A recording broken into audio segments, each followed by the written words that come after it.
c'est que j'ai perdu. Alors, les Nishmat de tous les soldats qui sont tombés au front. Je ne peux entendre que des Yeshuot. Alors, on va reprendre le shiur de Tanya, en fait, de la deuxième partie du Tanya, qui s'appelle Shara Yichud Ve'emuna, qui est un livre en tant que tel, on pourrait dire, pas très long, puisqu'il fait que 12 chapitres. On a fait les deux premiers dans le premier cours. On va faire un petit résumé pour ceux qui arrivent et puis pour nous rafraîchir les idées. Mais d'abord, le sujet de cet essai, c'est en fait d'expliquer la vision de la Torah, la conception profonde de la Torah, c'est-à-dire celle qui est contenue dans la Kabbalah et dans la philosophie juive, la vraie Hakira, de l'existence de l'univers, de l'existence de l'homme. Et en expliquant ça, après cela, on pourra mieux comprendre ce qu'on a à faire dans ce monde et quel est notre véritable travail, ce qu'on appelle Avodat Hashem, notre travail, quel travail on aura à faire. Et ça, c'est plutôt l'exercice de la première partie du Tanya, qu'on appelle en général Tanya, Sefer Shel Benanim, les 53 premiers chapitres, qui parlent de l'Avodat Hashem. Et on avait expliqué que le Admor HaZaken, finalement, on l'a mis en premier parce que, d'une certaine manière, le Maaseh est le plus important, Maaseh Ikar, l'action est plus importante. Mais en fait, voilà, Mina Shamaim Yehuda m'a envoyé le lendemain du shiur, il a trouvé une lettre du Rabbi qui expliquait il a envoyé à Manou et après il l'ont fait suivre, qui expliquait, c'est une lettre que le Rabbi a écrite dans les années 40, figurez-vous, avant qu'il soit même Rabbi. Et il y a quelqu'un qui vient et qui lui dit je ne sais pas comment je vais faire pour comprendre l'étude du Tanya, en grosso modo, pour goûter, c'est-à-dire pour comprendre. Ça me paraît tellement difficile.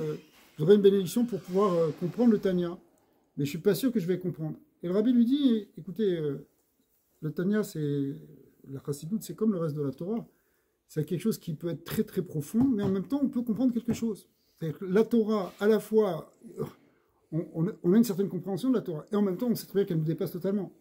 Bien, la Chassidoute aussi, la Kabbalah, c'est la même chose. En tant que relègue de la Torah, c'est comme, en fait, au fond, Elokut, le divin, c'est-à-dire que le divin, ça nous dépasse totalement, et en même temps, on peut en avoir une certaine vécoute, on peut avoir une certaine perception. Et d'ailleurs, ça, c'est, j'en profite pour faire cette parenthèse, c'est une des choses majeures que le Baal Shem Tov a amené, le Baal Shem Tov et ceux qui l'ont suivi, c'est de montrer que chacun peut être proche d'Hachem. Tout le monde peut avoir une proximité avec Hachem. On n'attend pas d'être le plus grand Talmid Racham, d'être le Tzadik Ador pour être proche de Dieu. La Torah, et en particulier de la Chassidoute, elle parle aux Daremala, Daremata, c'est-à-dire Daremala, aux élites. Baal Shem Tov, il était capable de montrer aux plus grands Chachamim, aux plus grands sages et aux plus grands Tzadikim qui connaissaient encore rien, parce qu'en fin de compte, c'est infini la Torah, donc tu n'as jamais fini d'apprendre. Donc ne crois pas, si tu penses que c'est moi je connais tout, c'est bon, on va te montrer que tu connais encore rien. Mais d'un autre côté, le plus petit, celui qui était analphabète, celui qui ne savait même pas lire, il montrait qu'il est proche d'Hachem. En réalité, ce n'est pas simplement le Baal Shem Tov qui a fait ça. Il y a des Mekoubalim, de grands Mekoubalim, comme le Rachash aussi, il a fait ça, mais dans un langage plus codé. Il faut apprendre à le décoder pour montrer, en réalité, tout ce dont il parle dans la Kabbalah, c'est pour montrer finalement que, quel que soit le niveau dans lequel on est, on peut toucher quelque chose de divin.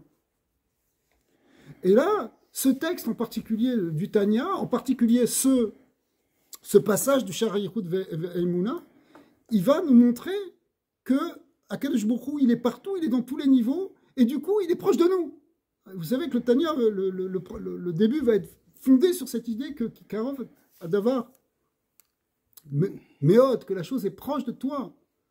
Tu pourras faire la chose facilement.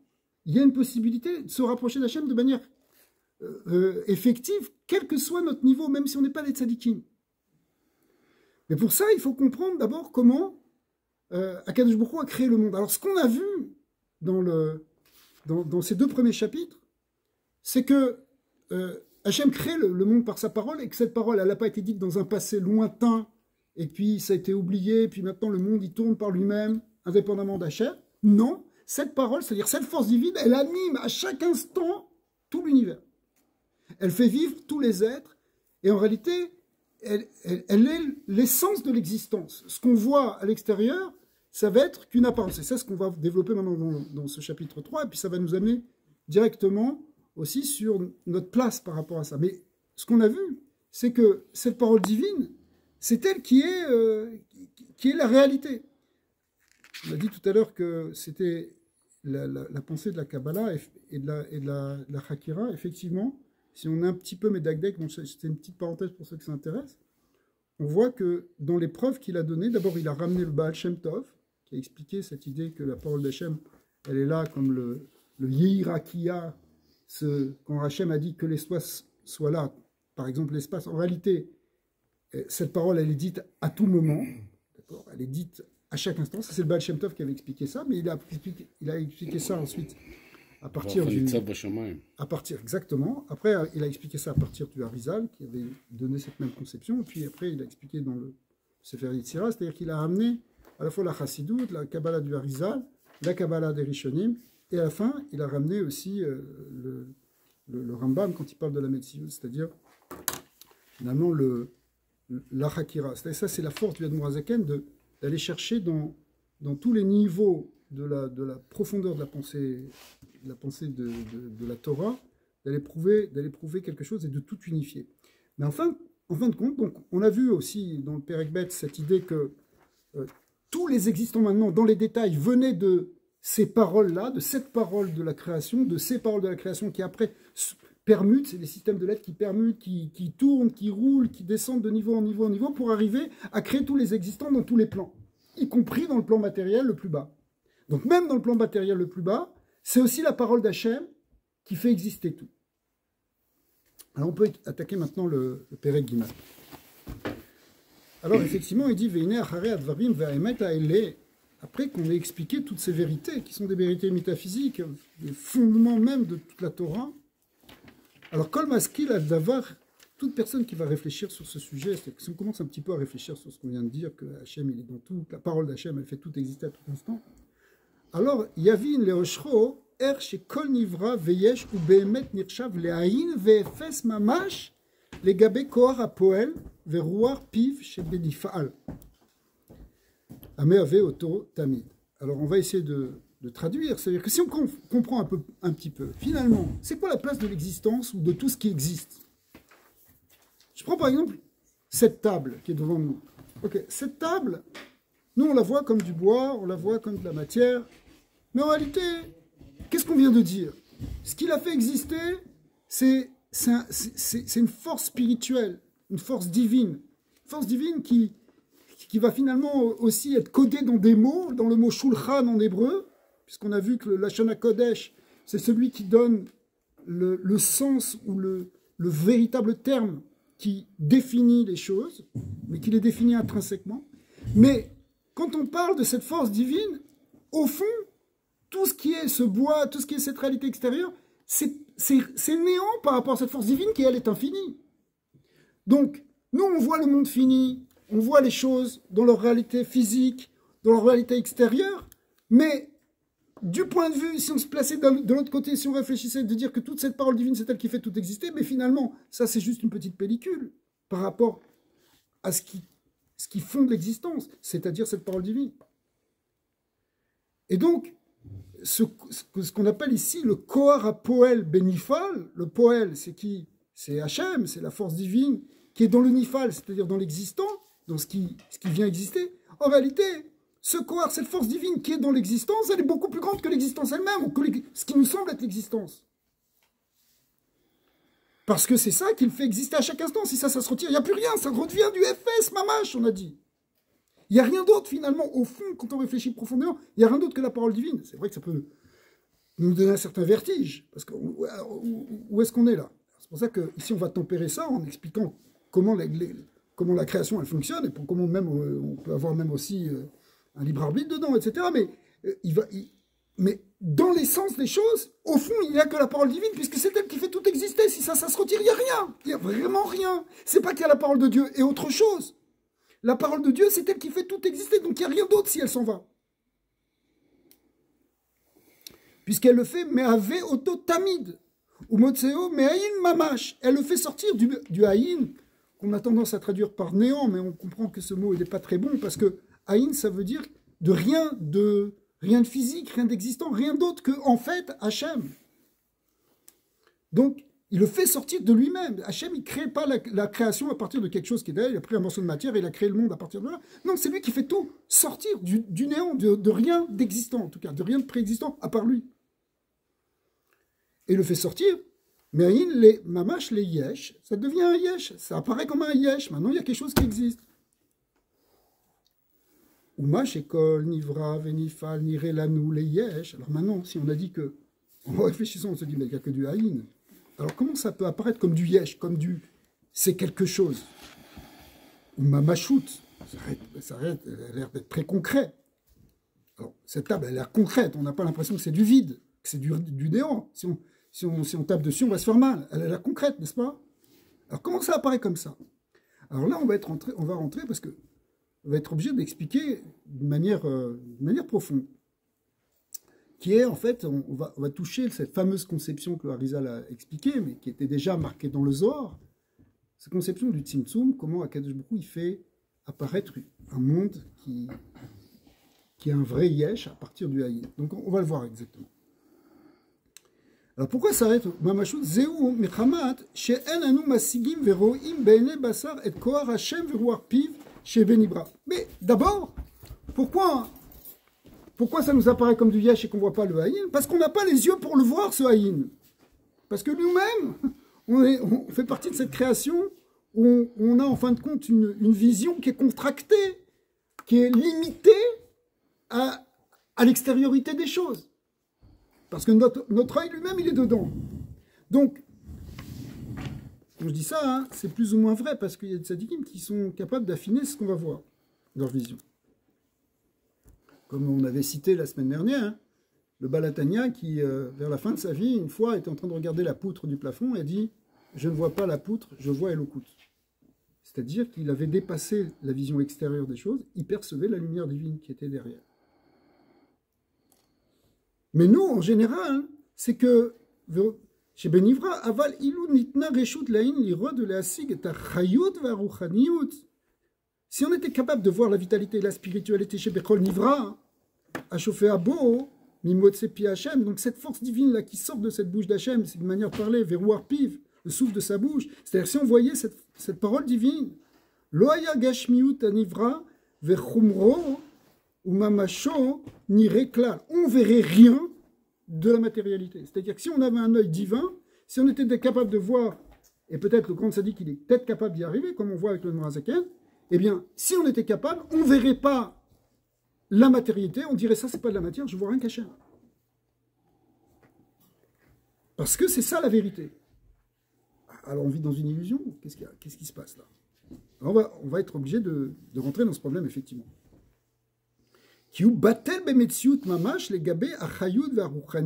Parce que cette matière, cette extériorité, ce yesh, il est complètement annulé, au fin de compte, par rapport à la vitalité, à la spiritualité qui est dans cette chose. Parce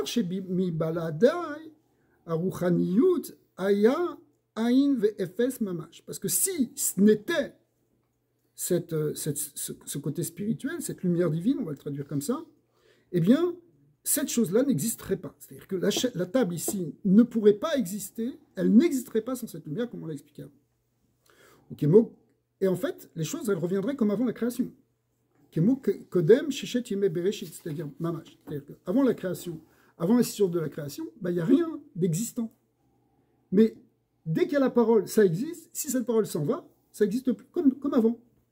Donc en fait, il n'y a rien d'autre que cette parole divine. Encore une fois.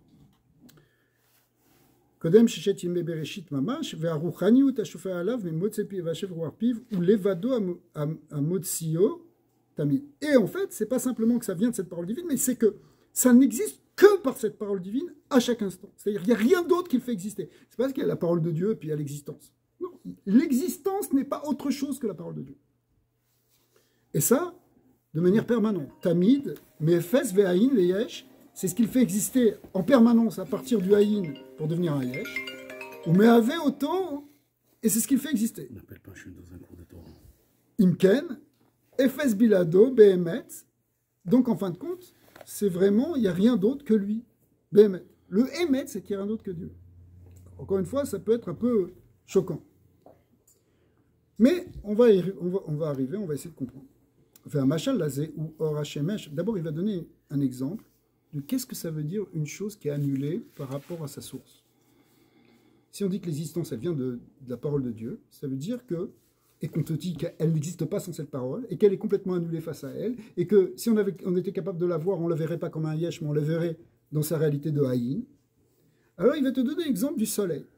Le soleil, nous, on voit des rayons de soleil, quand il brille un peu ici, c'est pas souvent. Qu'est-ce qui se passe? On dit, tiens, je vois un rayon. Mais si on était dans le soleil, est-ce que ce rayon, on l'appellerait encore rayon? On l'appellerait pas rayon, on l'appellerait soleil. Donc on comprend que quand on est sur Terre et qu'on voit un rayon du soleil arriver, on dit, ça c'est pas le soleil, ça c'est le rayonnement du soleil, c'est un rayon du soleil, c'est le Ziv Hashemesh. Mais si je remontais ce rayon jusqu'à sa source, je rentre dans le soleil, je parle plus de rayon, je parle de soleil. Eh bien, ça c'est un machal, pour comprendre que la réalité extérieure que nous voyons, si on la reprenait dans sa source, si on voyait telle qu'elle était au niveau de ce qu'elle est dans son essence, parce que le rayon de soleil, au départ, il est dans le soleil, bien, si on voyait la création telle qu'elle est dans la parole divine, on ne l'appellerait plus création, on l'appellerait parole divine. Vous voyez l'image? On va lire le machin en vitesse. Ou or Hashemesh ameir la haaretz vela darim. Donc ce rayon du soleil là, qui brille sur terre et sur ceux qui y résident. C'est en fait un rayonnement de lumière qui vient du corps même du soleil. Vinire la haïn kol meir à la haaretz. Et effectivement, il apparaît donc aux yeux de toute personne qui est là sur terre. Ou bechalal haolam, il rentre dans l'espace du monde. Alors, c'est sûr que ce rayonnement, cette lumière, elle vient du soleil, donc elle est quelque part dans le corps du soleil au départ. Begouf et Chomer Akadour Hashemesh, il est dans la sphère céleste, dans la sphère solaire, Atzmo. Chez Beshamayim, chez Im mitpachet ou meir le merachok, kolka, kol sheken shiochal le'ayir bimkomo. Donc, si ce rayon de soleil, il arrive à plusieurs milliers de kilomètres, à plusieurs millions de kilomètres de sa source, ça veut dire que dans sa source, il était là aussi. Donc il peut briller aussi, Bimkomo Mamash. Rak Shesham Bimkomo Mamash Nirshav Aziv Azeh Le'aim Ve'efes Mamash. Simplement, au niveau de sa source, au niveau du corps du soleil, il n'apparaît pas comme tel. On ne peut pas l'appeler rayon.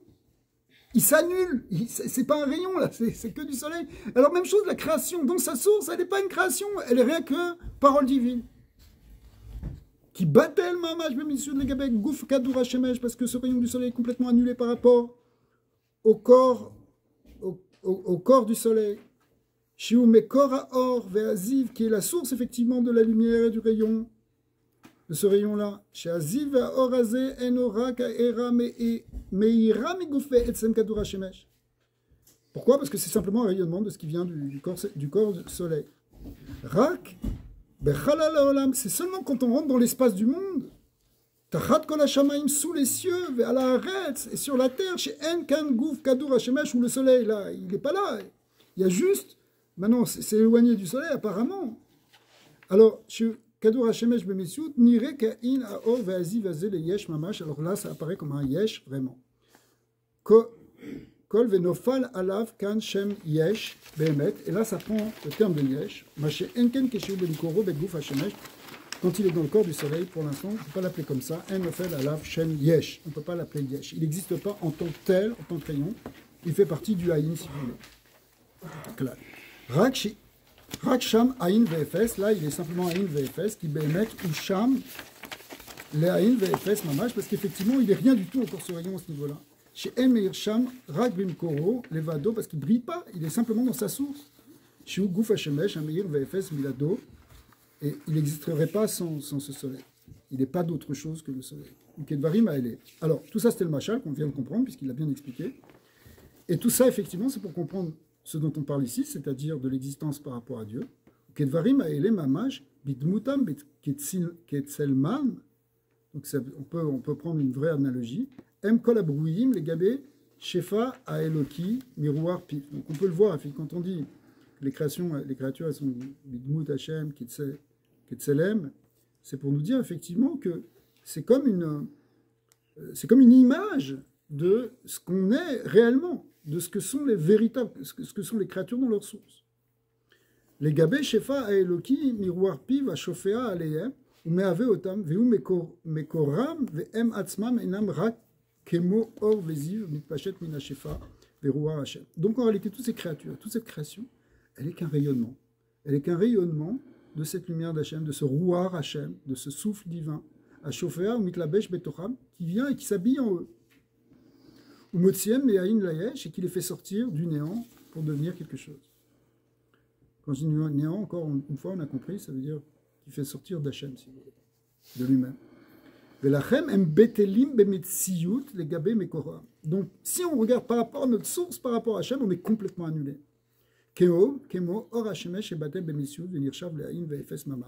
Comme la lumière du soleil complètement annulée par rapport au soleil. Et qui ne s'appelle pas un yesh du tout.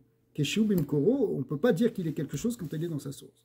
Rak tachat hashamayim, c'est seulement quand on descend dans les cieux, chez Ensham Mekoro, où on sort en quelque sorte de la source, lorsqu'on s'éloigne de sa source, car kol abruyim en ofem aleyen sham yesh klal elal enle basar. Alors c'est la même chose aussi, car kol abruyim, c'est la même chose pour toutes les créatures. En ofem aleyen sham yesh, on peut les appeler yesh, on peut les appeler quelque chose. Seulement, les ene basar chez l'anou, chez en anu roim masiyim klal et tamakor. C'est parce que nous, on ne voit pas la source, on n'a pas les yeux pour voir la source divine, qu'on pense que la réalité est telle qu'on l'aperçoit. Mais en fait, ce n'est pas vrai. C'est faux. Il y a quelque chose de faux dans notre perception de la réalité. Et on vit dans ce système. Mais de ce système-là, vous allez me dire, bah alors c'est complètement faussé, parce qu'on n'est pas capable de comprendre la vérité, puisqu'on est dans un monde de sheker finalement, puisqu'on est dans le voile. Non, ça ne va pas s'appeler comme ça, parce que c'est comme dans l'image du soleil. Quand il y a un rayon de soleil, vous n'allez pas dire bah, c'est faux, c'est pas le soleil, c'est un mensonge. Vous n'allez pas dire ça. Au contraire, c'est par ce rayon de soleil que vous allez pouvoir commencer à comprendre quelque chose sur le soleil. Parce que le soleil, on ne peut pas le regarder en face, on n'a pas les yeux pour le voir. Même chose. On ne peut pas voir la réalité divine, mais à partir de la création, on va pouvoir essayer de retrouver Hachem et de comprendre Hachem. Et en particulier à partir de notre création à nous. C'est-à-dire à partir de notre existence à nous. Et ça va être même un des buts de notre existence, ça va être la capacité de retrouver ce haïm, de retrouver Hachem, d'être en écoute avec lui, de le percevoir de plus en plus, d'avancer de plus en plus dans cette perception. Donc vous dites c'est grâce au yesh qu'on arrive à voir. Ouais. Il y a même un passage du Yov qui dit Mi Bessari et Cheze Eloka. À partir même de notre corps, on peut essayer de comprendre quelque chose sur Hachem. Encore plus à partir de notre âme. Et encore plus à partir de la Torah. Enfin, il y a beaucoup de choses qui vont nous permettre de reconnecter avec cette source. Mais cette source, au départ, on ne peut pas la voir. C'est comme, encore une fois, c'est comme on ne peut pas imaginer ce que c'est que le soleil dans le soleil. On peut voir des photos, mais c'est tout ce qu'on peut comprendre. ולכן נראה לעינינו גשמיות הדבריים וחומרם וממשם שהם יש גם. En tout cas, pour nous, finalement, qu'est-ce qui résulte de tout ça? C'est que les créatures, nous, on les perçoit comme des créatures réelles, concrètes, physiques, avec une gashmiut, mamash. Shem yesh gamour, avec un vrai yesh. Kemo shenirim ora shemesh yesh gamour. De même que la lumière du soleil, là, qui a rayonné du soleil, elle apparaît comme quelque chose de véritable. Kishaino bimkoro, lorsqu'elle s'est éloignée de sa source, parce qu'elle n'est plus dans sa source, parce que lorsqu'elle est dans sa source, elle a l'air complètement lunée. Rak basé en amachal domé l'inishal. Et là, comme le fait souvent le Admorazaken, il va dire bon, c'est vrai qu'on a donné un machal, mais le machal, il n'est pas 100%. Pourquoi il n'est pas 100%? Parce que quand on parle d'Hachem, ça ne peut pas être à 100%. Tu ne peux pas vraiment prendre une image de quelque chose de physique pour expliquer quelque chose de Dieu. Et effectivement, c'est ce qui va tempérer maintenant. Il dit en amachal domé l'inishal et gamré. Pourquoi? Parce que, a priori, dans le machal, le makor, il n'y a pas de messiout du tout.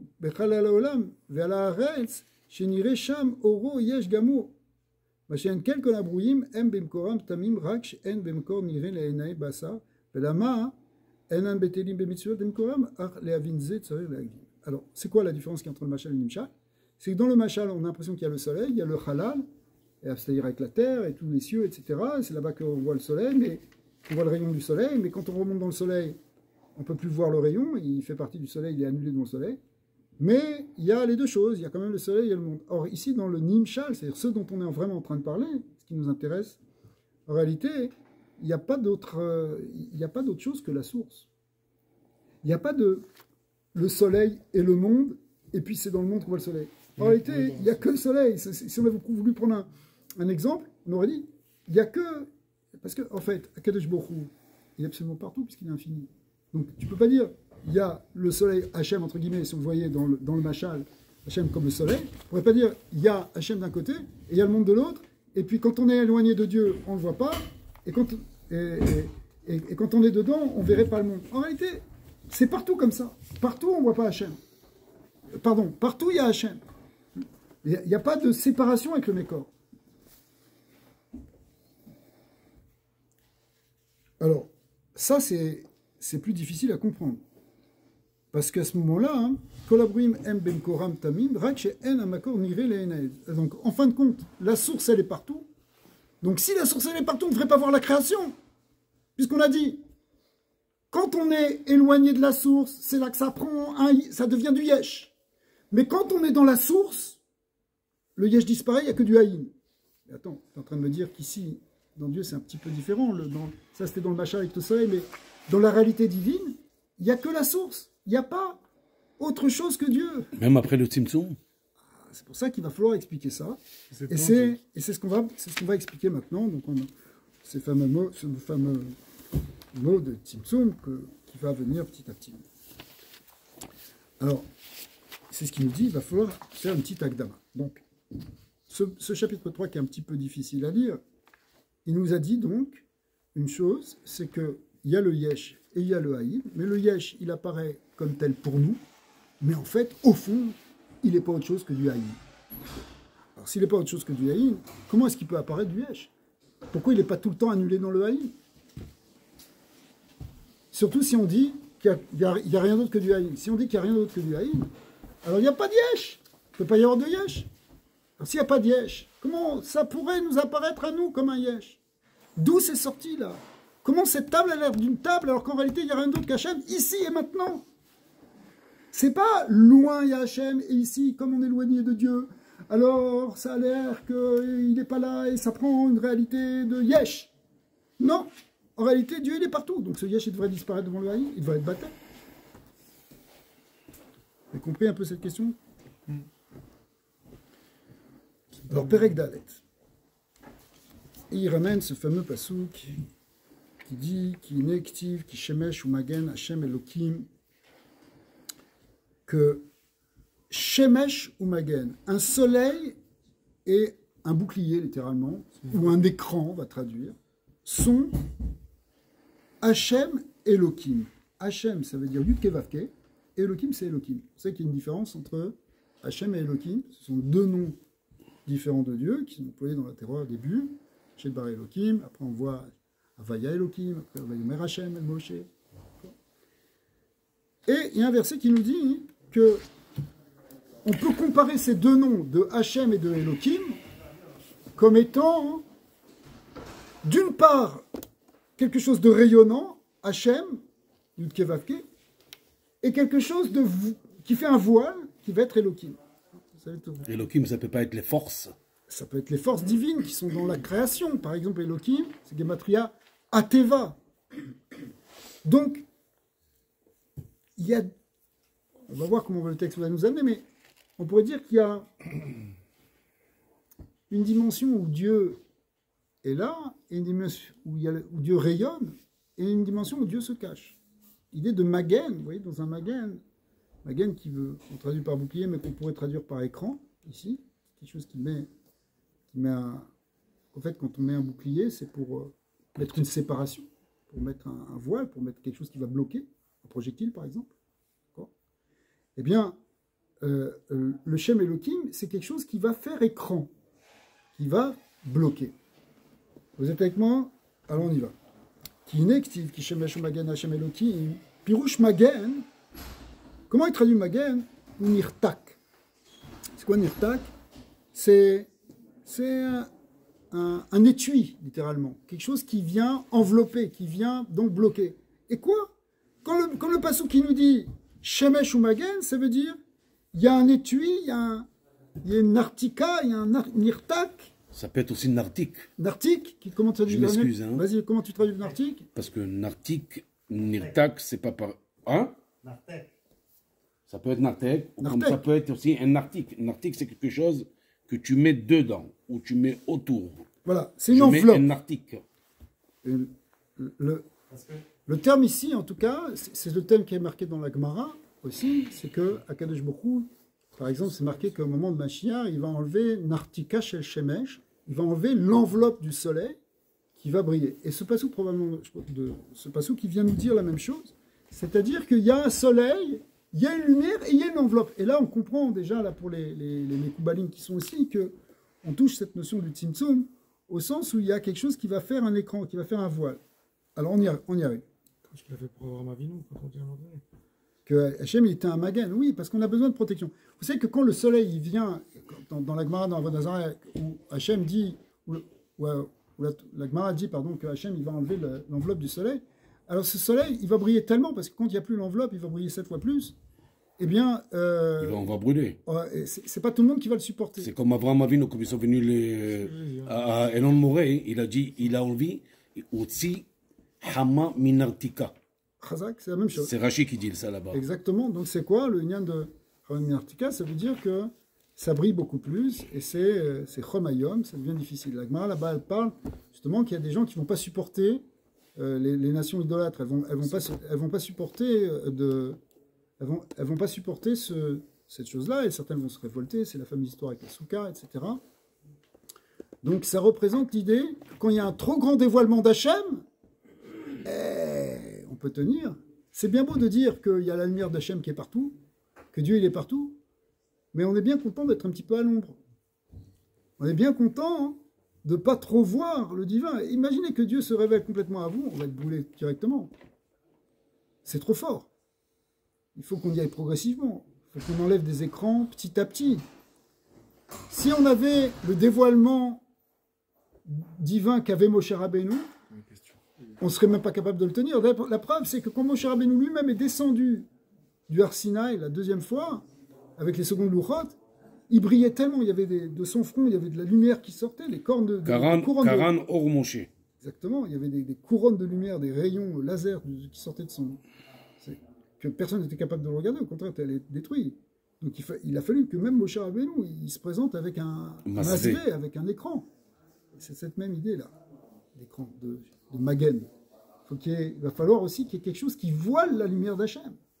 Parce que la création, pour qu'elle puisse exister, il faut bien que Hachem il se cache quelque part. Il faut qu'il voile quelque chose. On va prendre un exemple dans quelque chose de plus concret, beaucoup plus concret. Si quelqu'un a une personnalité trop forte, mais il laisse personne, il laisse pas la place d'exister à quelqu'un d'autre. Vous voulez éduquer un enfant, mais ne lui expliquez pas tout, laissez-le comprendre aussi. Le gosse, il ne peut pas respirer. Fais un tzimtzum, laisse-le avancer doucement, apprends-lui Aleph, apprends-lui Beth. Tu ne veux pas lui enseigner tout de suite le Harizal. Bon, le Tania peut-être. Okay. Tu peux pas. Pourquoi? Parce que c'est trop de lumière, c'est pas bon. Dans une relation de couple, avec ta femme, si toi tu as une personnalité trop forte, hein, tu rayonnes tout le temps, tu es comme un soleil, et elle, peut-être elle étouffe, cache un peu, laisse-lui de la place, demande-lui son avis, discute. C'est pas à toi de tout décider, c'est pas à toi de tout imposer. Il faut savoir aussi faire un voile, même dans nos travaux d'Hachem. Il faut savoir aussi se limiter pour laisser de la place à l'autre, par exemple. Et imaginez, Akadosh Baruch Hu, c'est ça ce qu'il a fait au départ. Pour laisser de la place à l'existence, il s'est caché, il a mis un magen. Et ce magen-là est symbolisé, on va dire comme ça, par le Shem Elohim. D'accord? Le Shem Elohim représente cet aspect que Akadosh Baruch Hu se voile, se met un écran lui-même, pour nous permettre d'exister sans être aveuglés, sans redevenir du Haïn Mamash, comme on vient de dire. Pour qu'on puisse exister un peu comme un Yesh. Parce qu'il va y avoir un intérêt qu'on existe comme un Yesh. Parce que s'il n'y avait pas d'intérêt, Dieu n'aurait rien créé. À ce moment-là, il restait tout seul, tout allait bien. Mais s'il nous a créés, c'est qu'il veut qu'on existe aussi. Qu'on existe, mais on va voir en fait qu'on existe, qu'on soit à la fois un yesh, mais en même temps un yesh connecté au haïn. Un yesh ve'haïn beyachad. Ça, on est déjà un peu dans la suite de ce vers quoi on tend. C'est ça le Ratso Vacho? Alors, le Ratso Vacho, oui, c'est s'élever vers le haïn et revenir vers le yesh. Parce apparemment, mais ça peut être aussi le contraire. Après qu'il a mis les voiles, c'est qu'il nous demande, c'est de le découvrir, Oui, et de servir, oui. et le faire un dirab tahtonim. Voilà. Alors quoi? Alors justement, le dirab et tartonim, ça va être une capacité d'à la fois d'exister comme des êtres humains, qui ont un yesh, qui peuvent dire je, qui peuvent dire moi, qui sont dotés d'un libre arbitre, qui ont la liberté de faire le bien, le mal, d'un côté. Et d'un autre côté, il faudra laisser de la place à Hachem. Si on laissait que du haïn, on serait comme des pantins. On serait comme des... Hachem, il ne veut pas simplement qu'on soit soumis à lui et qu'on fasse rien. Il veut aussi qu'on prenne des initiatives. Il veut aussi qu'on participe, qu'on soit dans une choutaf, la Kadosh Baruch Hu, qu'on soit associé avec lui dans la création. Donc il veut aussi qu'on soit du yesh. Mais un yesh qui laisse la place au haïn. Parce que si on dit, il n'y a que moi, j'existe, ça c'est l'orgueil de l'homme. Quand l'homme tombe dans cet orgueil, il pense qu'il peut vivre sans Dieu, et bon courage. Finalement, il arrive à toutes les erreurs qui ont été vécues pendant toute l'histoire de l'humanité. Depuis Nemrod, la tour de Babel, Caïn, tout ce que vous voulez, Titus, tous les empereurs, Napoléon, tout le monde. Poutine. Ok, voilà, exactement. Mais si on laisse un peu plus de place au haïn, c'est-à-dire qu'on fait un certain bitou, eh bien on va laisser plus de place à l'infini, plus de place à Hachem. C'est ça ce que tu appelles dirab et tartonim, effectivement. Si on voulait laisser que la place que à Dieu, alors il faudrait qu'on se tue tous, qu'on détruise. Ça, on peut laisser ça à des islamistes, mais c'est pas ça non plus la Torah. Eux, ils veulent tout ramener dans le haïm. Alors, qui inactive, on reprend le passage. Perek Dalet. Qui inactive, qui shemesh ou magen Hashem Elokim, pirouche magen ou nirtak, la shemesh, Lehagen shiyochlu aberiyot lisovlo, pour que les créatures puissent le supporter. Donc il faut mettre un écran. Kamrou Razal, Atid, la voix, Kadosh Baruch Hu Motzi Chamamin Artika, Rechaim Nidudim Ba, et les Rechaim vont pas le supporter. Ça va être indigne pour eux. Ça veut dire c'est trop de force, trop de goura. Ukemo, Shanirtak, Magen, Be'ed Hashemesh, de même que l'écran, l'enveloppe, elle protège finalement, elle nous protège du soleil. Car Shem Elokim Magen le Shem Havaya Baruch. Et donc le Shem Elokim, il est extraordinaire, parce qu'il nous protège du Shem Havaya. Vous imaginez une phrase pareille. Nous, ce qu'on cherche, on ne cherche pas Elokim, on cherche Havaya. Et là, on a besoin d'Elokim pour être protégé d'Havaya. Parce que qu'est-ce qu'on a dit sur le Shem Havaya? Ça veut dire c'est celui qui fait tout exister. S'il se révélait complètement d'un coup, tout retournerait au Haïn. Le point. Et c'est ce qu'il dit, attends juste 2 secondes. Pourquoi? Parce que Shem Havaya, Pirusho, Shem Havaya et Akol, mais Haïn, Lehesh. Ok. Mais le point, c'est pas que nous, on choisisse le Shem Havaya. Le point, c'est justement que ce soit docile. Mais si c'est ça, on dirait que des fois, le voile, il peut être tellement épais qu'il y a des gens qui peuvent se tromper complètement, croire que ça, c'est vraiment juste une table, et prendre une tangente sans Dieu, et comme s'il n'y a pas de... Exactement. C'est pas trop épais, ce voile, des fois. Exactement, c'est ça le problème. Ça va être ça le problème qu'on va rencontrer. C'est-à-dire aller dans un autre extrême où le yesh il prend toute la place et on ne voit plus du tout le haïn. On ne voit plus du tout qu'il y a Hachem derrière tout qui fait tout exister. Donc ce voile, après, il nous amène dans une forme de esterpanim. Et c'est là-dessus qu'il va falloir travailler. Et le Tania qui va nous parler sur la Vodat Hachem, il va nous parler de ce esterpanim qui est en nous, de ce voile qui est en nous, de ce voile qui est dans notre cœur. Donc ça, c'est ce qu'on verra après. Mais c'est parce que, si vous voulez, ça va être la source aussi première finalement. C'est pour ça que le Yetzara pourra exister, tout ça. Donc ce sera le problème. Mais en même temps, c'est un problème qui pour l'instant est nécessaire, sinon il n'y a pas de création. Jusque-là? Alors c'est ça le problème du chiour.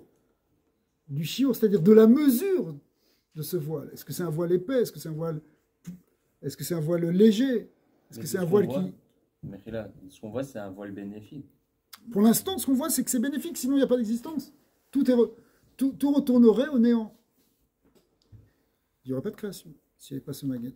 Ça veut dire, est-ce que Hachem, le voile qu'on a aujourd'hui, c'est le voile minimal de quoi on peut supporter, ou c'est un voile qui est un peu plus... Alors, ça, on va voir. Ça. En tout cas, hein, le Shem... Reprenons la définition du Shem Havaya. C'est ce qu'il fait maintenant. Il en profite pour le définir. Qu'est-ce que veut dire ce nom de Dieu? Le fameux tétragramme, le fameux Shem HaMeforash, le nom propre d'Hachem, le nom qui désigne l'essence d'Hachem. Ok. Eh bien, analysons ce mot. C'est Havaya, le mot Havaya, ça veut dire Yud Ke Vav Ke. Havaya, ça veut dire être, faire être. Et en fait, c'est Yud, et ensuite Evav Ke. Evav Ke, ça veut dire Ové. Ové, c'est-à-dire le présent. Et le Yud, c'est une forme grammaticale qui donne ce qu'on appelle un présent permanent. On appellerait ça en anglais un présent permanent. D'accord? C'est pour ça que le terme du Yud qui est devant le mot Ové, et qui fait donc le Shem Yud, Ke, Vav, Ke, eh bien en réalité, il prouve que le Ové, c'est-à-dire que le fait que Dieu fait être, il le fait être en permanence. C'est ça que veut dire le Shem Havaya. Le Shem Havaya veut dire c'est Dieu qui donne l'existence à chaque instant. C'est ça que ça veut dire. Ouais. Mais Shem Hashesh à la Peoula, chez Ib et Leshon Ové Vetamid, qui est des Piresh Rashi, Alpi. Donc effectivement, le Admorazaken ramène une preuve dans Rashi qui explique que quand il y a un Yud au début d'un verbe, ça peut vouloir dire Kacha Yaase. Par exemple, quand on dit Yaase, Yaase, ça veut dire il fera, n'est-ce pas? Mais en fait, il fera tout le temps, il sera fait tout le temps. Kacha Yaase Iyov Kol Hayamim. Par exemple, si je dis, en français, je vais le dire comme ça,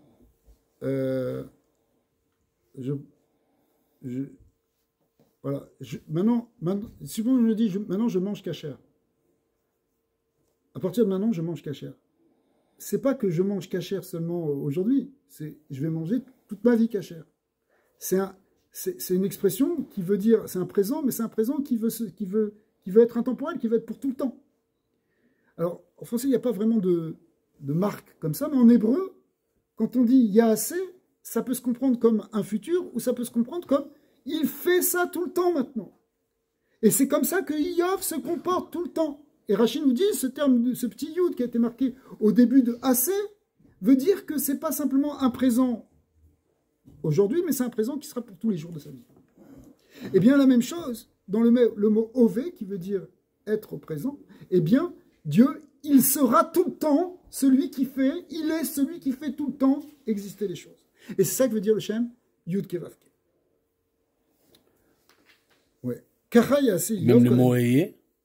Alors, Eye, c'est un petit peu différent. Peut-être pourquoi on l'expliquera après. Parce que Eye, c'est une forme future. Mais futur, les Yud, il y a 4 lettres de futur. Ça s'appelle Otiot Eitan. Non, oui. Pas Evi. Eitan, c'est Eye, Iye, Tiye, Niye. Ouais. Tu comprends? Alors, le Yud et le Aleph, je vois. Eye, c'est la même chose, alors. Eye, c'est la même chose. Voilà. Mais, et Iye, c'est la même chose. Ça veut dire, il va être le présent toujours. Le terme est... Oui, on rentrera dans le Shem Eye, parce que c'est moins évident que ce soit un présent permanent. Bien que Rashi, là-bas, il ramène sur le Shem Eke, Asher Eke, ça veut dire, je serai avec vous dans les autres galoudot, comme j'étais avec vous dans ce galout Mitzrayim. Donc c'est quelque chose qui laisse aussi une place à l'existence. Mais il y a une définition qui est donnée un peu plus fine dans la Torah 6 de Rabbi Nachman. Eke, Asher Eke. Il explique que ce Eke, ça veut dire que j'existe pas encore, mais j'existerai bientôt. Ce qui est une petite nuance. Alors, c'est pour ça que c'est un peu différent. Pourquoi ça veut dire j'existe pas encore et j'existerai bientôt? Là-bas, il explique que tant qu'on n'a pas fait de Tchouva, on n'a pas commencé vraiment à exister. Parce que la vraie existence, c'est dans la relation avec l'infini, avec Hachem. Mais quelqu'un qui est coupé, en fait, bon, il vit, bien sûr qu'il vit. Il vit physiquement, etc., même peut-être intellectuellement, même émotionnellement. Mais ce n'est pas encore la véritable existence dont on parle. Ça commence avec la Teshuvah, quand quelqu'un commence à dépasser son défait Shabbahamit, à transformer le d'âme qui est en lui, eh bien, là, il commence à dire, il commence à exister. Et le mot Ekie veut dire je vais vers l'existence. Ça veut dire, puisque tu as fait cette parenthèse, c'est l'idée en réalité quand on dit avant faire tchouva. Ça veut dire c'est nous aujourd'hui et maintenant. Parce que même si on a fait tchouva hier, mais on n'a pas encore fait assez de tchouva, c'est-à-dire on ne s'est pas encore autant rapproché qu'on peut. Demain on va se rapprocher plus et après-demain encore plus. La tchouva, ça n'arrête pas. Mais par rapport à l'état dans lequel je suis maintenant, je suis encore que dans une potentialité de l'état suivant. Bien sûr, j'ai actualisé mon état aujourd'hui. Ce qui était en potentiel hier, c'est devenu réel aujourd'hui. Mais ça, c'est que le potentiel de demain. Donc, tant que je le vois comme un potentiel de demain, j'appelle ça équié parce que je ne serai que demain. Pour l'instant, je suis que dans le potentiel de moi-même. Et il faut que je fasse un travail de teshuva pour devenir et pour atteindre ce nouveau niveau d'existence. Donc, ça, c'est le terme équié qui veut dire je vais vers un devenir. C'est le terme du devenir. Je vais avancer dans l'existence. Mais le terme Yudke Vavke, c'est Dieu qui fait tout exister à chaque instant en permanence. C'est une autre nuance, si tu veux. Mais évidemment, on comprend bien que Eki et Havaya, c'est pratiquement, c'est basé sur les mêmes lettres, c'est basé sur l'idée d'être. Mais on pourrait parler d'être et de devenir, si on voulait vraiment entrer un peu dans des concepts un peu comme ça. Donc, le Shem Havaya, si on reprend ce qu'il veut dire, il veut dire le fait qu'il fait exister à chaque instant. Bechol Rega Mamash, Bechol Abrouim et Motsepi Vachem. Et effectivement, c'est ce qu'on avait dit plus haut. C'est-à-dire qu'Akadosh Baruch Hu, il fait exister à chaque instant par sa parole, Verucho et par son souffle, ou Meave Otam, il les fait exister toutes ces créatures, Me'aïn Leyesh, Bechol Rega, donc on est à 5e ligne, Kilo Daila Em Bame Shenivre ou Beshechet Yeme Abereshit, parce que ça suffit pas simplement le fait qu'il nous a créé pendant les 6 jours de la création. L'Iyot Kaemim Bazé Kemoshkatou pour qu'on puisse exister, il faut qu'il nous fasse exister à chaque instant, comme on l'expliquait plus haut. Veine Besidur Shvachav Shela Kadosh Baruch Hu. Lorsqu'on commence à dire, à ordonner les louanges d'Hachem, eh bien on va dire à Gadol, à Gibor, à Nora, etc. Qu'est-ce que ça veut dire que, ce qu'on dit d'ailleurs dans la Mida, n'est-ce pas? Qu'est-ce que ça veut dire qu'il est Gadol? Qu'est-ce que ça veut dire que Dieu il est grand? Ouais, il mesure 20 km, 10 km, c'est quoi? 1 milliard de kilomètres? C'est quoi la grandeur d'Hachem? Le mot Gadol en hébreu, il ne veut pas dire simplement grand au sens physique. Il veut dire grand, vous savez que même en français, on peut parler de grandeur morale. D'accord? C'est quoi quelqu'un qui a de la grandeur morale? Quelqu'un qui a une certaine noblesse, qui est capable de ne pas s'emporter, de se retenir justement. D'accord? C'est ça la gadlout. Gibor, c'est la puissance. Mais maintenant, on explique le terme Gadol. Ou Piresh à Gadol, ou Midat Chesed. Dans la Kabbalah, on explique que la Gedoula, c'est le Chesed. D'ailleurs, la Sfirat Chesed, avant, dans les vieux Sfarim de Kabbalah, ça s'appelait Gedoula. Vous regardez les Sfarim des Rishonim, Sfirat Chesed s'appelle Gedoula, Sfirat Vura, elle s'appelle Pachad, il y a plusieurs noms, mais Gedoula veut dire le Chesed. Veitpashtut achayut bechol haolamot. Donc c'est quoi en réalité la grandeur de Dieu? C'est c'est quoi sa grandeur? C'est qu'il donne la vie, il donne l'existence à tous les mondes, ou brouillim à toutes les créatures, les Einkets, sans fin, tellement il y a de créatures dans tous les univers. Mais Tarklit Liot, brouillim Me'ain Leyesh. Le fait qu'il ait fait exister Me'ain Leyesh, c'est ça la grandeur de Dieu. Quand on dit Akel, à Gadol, à Gibor, on dit à Gadol, c'est-à-dire quoi, Gadol? Qu'est-ce qu'on est en train de dire? On dit, quelle grandeur tu as de faire tout exister, de nous donner à tous l'existence. C'est ça ta grandeur. Tu fais exister, tu donnes cette existence, Bechesed Rinam. Venikret Gedoula, on l'appelle donc cette grandeur d'Hachem. Kiba, Migdoulato, Shel HaKadosh Baruch Hu. Ça vient de sa grandeur à lui. Birvodo, Beatzmo. Gadol Hachem, Migdoulato, En Cheker, parce que sa grandeur est infinie. C'est pour ça qu'il va donner une vitalité, une existence à partir du Haïn dans le Yesh, les Olamot ou Brouim, Enket, pour les créatures sans. Et ça de manière sans fin. Pourquoi? Parce que Dieu, s'il est grand, c'est-à-dire s'il est tellement chesed, c'est parce qu'il est vraiment bon. Et effectivement, le fait qu'il soit Tov, alors cette fameuse expression qu'on dit qui, chez Teva, Atov, les Etiv, Parce que la nature du bien, c'est de donner, c'est de faire du bien. Si quelqu'un est bon, il va être généreux.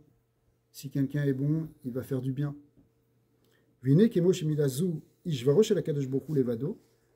Lorsqu'on dit ça, en réalité, ça porte vraiment sur Hachem. Il y a vraiment lui qui est Gadol. C'est lui qui donne l'existence à tout. Il n'y a pas plus grande chose que ça, que de donner la vie et de donner par amour tout ce bien à toutes les créatures. C'était ce bien d'exister.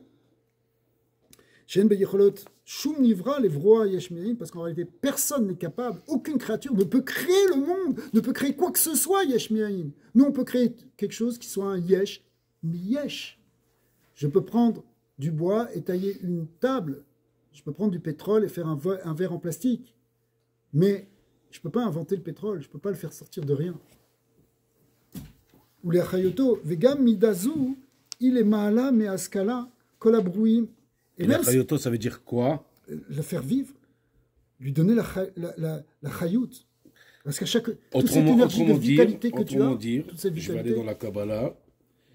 Alors, depuis ta théorie, cette table, si j'avais les vraies visions, elle n'existe pas.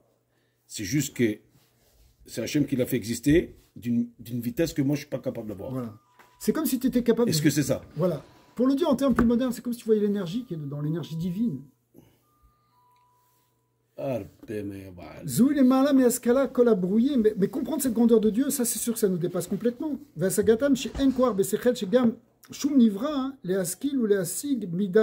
qu'on n'a pas la capacité de comprendre cette mida-là.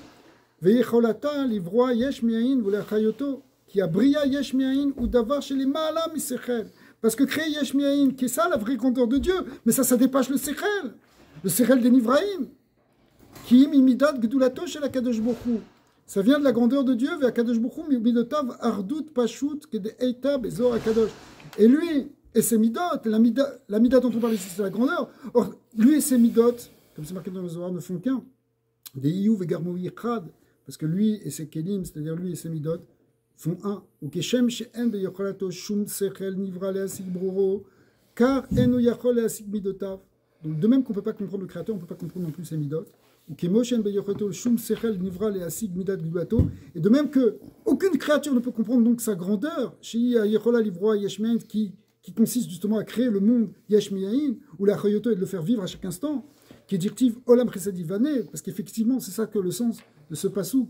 C'est-à-dire que le monde repose sur le chesed, c'est-à-dire sur cette grandeur de Dieu, cette capacité divine, et cette bonté divine de créer les choses yesh mi'ayin. Car mamash en beyecholato le'asik midat gvurato. Alors d'un autre côté, si on n'arrive pas à comprendre cette grandeur, on ne peut pas non plus comprendre cette puissance, cette gvura chez la Kadosh Baruch Hu, puisqu'on est à Gadol ve'a Gibor. Et c'est quoi cette gvura? Eh bien, c'est midat tzimtzum. C'est la mida de contraction, ou meniyat itpashtut achayut, c'est ce qui empêche le trop grand développement, le trop grand dévoilement de cette vitalité migdulato. C'est ce qui vient limiter cette gdoula. Dieu se limite lui-même dans sa grandeur, par sa puissance, par sa gvura. Pourquoi? Mais les raids ou les galotes collent à la nivraïm pour empêcher que ça descende et que ça se dévoile sur les nivraïm, ou les chayotam, ou les kaimam, begiloui. Et c'est ça qui permet que, effectivement, cette vitalité, elle va être cachée, mais elle va être cachée dans le corps des créatures. C'est-à-dire que les créatures et tout ce qui existe dans la création va pouvoir exister grâce à cela. Mais ça va effectivement entraîner que cette table a l'air d'une table vraiment. D'où ça vient? C'est le fait que cette table, elle existe, et ben de deux forces. D'une part, parce que Dieu l'a fait exister à tout instant, ça c'est Gdoulato, c'est Shemavaya. Et d'un autre côté, c'est parce que Dieu retient d'une certaine manière cette grandeur, c'est sa Gvoura, c'est se retenir soi-même, il se retient lui-même, et ça c'est le Shem Elohim, et c'est ce qui permet donc la combinaison de ces deux forces de faire exister cette chose, pour qu'on puisse l'apercevoir telle qu'elle. S'il n'y avait que la grandeur de Dieu, on ne verrait rien, on ne pourrait même pas exister, on n'aurait pas de place à l'existence parce qu'il n'y aurait que la lumière divine. Et s'il n'y avait que la Gvoura, eh ben, on resterait complètement dans le Yesh, on ne pourrait jamais en sortir. Donc, on va finir le chapitre en vitesse, et puis de toute façon... on pourrait dire que dans l'équilibre qu'il y a, enfin. Ouais. Dans la formule plutôt que l'équilibre. Ouais. Il y a plus de yesh que de rein. Alors, ça dépend. Dans ce monde, non? Effectivement, dans le monde de Asiya, dans le monde physique, le côté voile, tzimtzum, est très intense. L'intensité du Elohim, elle est plus forte que dans les mondes supérieurs. Dans les mondes supérieurs, il y a plus de lumière. Dans les mondes inférieurs, on voit moins la lumière. Mais en réalité, cette lumière, elle est partout, on verra après. Oui, naturellement. Alors venez, on finit en vitesse ce passage. Donc, ça, c'est ce qu'on appelle effectivement ce tzimtzum, Bester panim, bachayut, bestater, begouf anivra, ki ilu gouf anivra, ou ayad dvar bifne atzmo. Ve'eno itpashtut achayut va'aruknu, ki itpashtut aziv va'or kashemesh. Et là, ou davar bifne atzmo. Donc là, ça apparaît comme quelque chose en tant que tel, pas comme c'est, par exemple, dans l'image du soleil, quand c'était dans le soleil. Ve'av shebehemet eno davar bifne atzmo. Même si, bien que cette table, elle a l'air d'être indépendante, en réalité, elle n'est pas indépendante. Elle ne peut pas exister sans cette parole divine. Et là, Kemo, Itpashtut, Aor, Me'ashemesh, Mikol, Makom, donc ça représente, là, dans ce fameux machin qu'on a ramené, eh bien, c'est comme la lumière du soleil quand elle rentre maintenant dans l'espace, quand elle descend sur Terre. En Gvurotav, chez la Kadosh Bohu, ou Asher Kol Yachol, et Tzamtzem, Achayut, Varuchenut, Anishpa, Mirouar Piv, ou la Stiro, chez le Yibatel, Gouf, Anivra. Donc ça, c'est ça, sa Gvura. C'est capable de contracter, de limiter cette vitalité pour que la créature puisse exister apparemment en tant que telle. Alors, de même qu'on ne pouvait pas comprendre sa grandeur, on ne peut pas non plus comprendre sa puissance, et donc on ne peut pas non plus comprendre fondamentalement le tzimtzum. On peut comprendre l'idée, mais le percevoir dans sa totalité, on ne peut pas le comprendre. De même qu'on ne peut pas comprendre sa grandeur. Donc, Maout tzimtzum ve Esther, fichier afal piken. Gouf anivra nivra me'ein le'esh, kemo she'en yecholat besechel shum nivra le'asik miot bria le'me'ein le'esh. De même qu'on ne peut pas comprendre donc, la création yesh me'ain, eh bien on ne peut pas comprendre non plus le tzimtzum. Veine bechina da tzimtzum, il dit entre parenthèses, que Esther achayut nikra beshem kelim. Un autre terme dans la Kabbalah qui est employé pour dire le tzimtzum, c'est ce qu'on appelle des kelim. Le mot keli, vous avez compris, qui s'oppose au mot or. Donc le keli c'est le réceptacle et en même temps c'est le voile. Si je projette un rayon lumineux à partir d'un projecteur, un peu comme là-bas, et je le projette, et si je ne mets pas d'écran, voilà, et personne ne verra la lumière. C'est que, en fait, le soleil, on le voit sur Terre parce qu'il touche un kéli, il touche la Terre, ou il rentre dans l'atmosphère. L'atmosphère, c'est aussi, il y a un gaz, donc c'est aussi un kéli. Mais si c'est dans le vide cosmique, il n'y a rien pour l'arrêter, on ne le voit pas. Ah, mais tu me dis, je le vois? Oui, je le vois, parce qu'à ce moment-là, ça s'arrête sur mes yeux, qui font l'écran. Mais s'il n'y a personne pour le voir, personne ne voit. Le Kéli, bon, là, peut-être je suis rentré dans une autre notion. Mais le Kéli, c'est l'écran, c'est en même temps ce qui bloque, mais en même temps ce qui dévoile. Bon, on reverra cette idée-là. Donc, on finit les Vine, Bechina Tsemtsu, Vaester, Vachayut, Nikra, Beshem, Kelim, Vachayut, Atzmo, Nikra, Beshem, Or. Donc, le voile, ça s'appelle Kéli, et la vitalité ça s'appelle Or, ça s'appelle lumière. Ou Kemo, chez Kemo, chez Akeli, Mechase, Alma, chez Betocho, de même que le Kéli, il voile ce qui est à l'intérieur, car Bechina Tsemtsu, Bechase, ou Mastir, à Or, Vachayut, à Shofeat, Shen, Chamishak, Vurot, à Mitralkot, ou Mefridot, à Evel, Ve'akol, Bechamisha, Motsatape, ou la Chayot, Kof, Bet, Otiot. ושורש החמישה גבורות היא בצינה דקרדמיתה שהיא גבורת הילאה דעתיק יומין ושורש החסידים גם כן חוזר לעתיק יומין כיודע ליודכם. Cette fin de paragraphe, on la reprendra la prochaine fois parce que ça demande d'avoir un peu de force. Oui, les Khamisha Gvurat. On expliquera, donc là il a donné des termes de Kabbalah qu'on essayera d'expliquer la prochaine fois pour expliquer ce que c'est que effectivement ce Tzimtzum et ce Gvurat.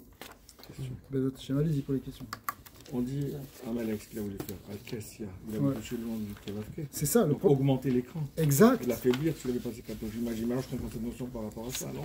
Effectivement, on peut le formuler aussi d'une autre manière en disant que Amalek, c'est la force négative qu'il y a dans l'écran.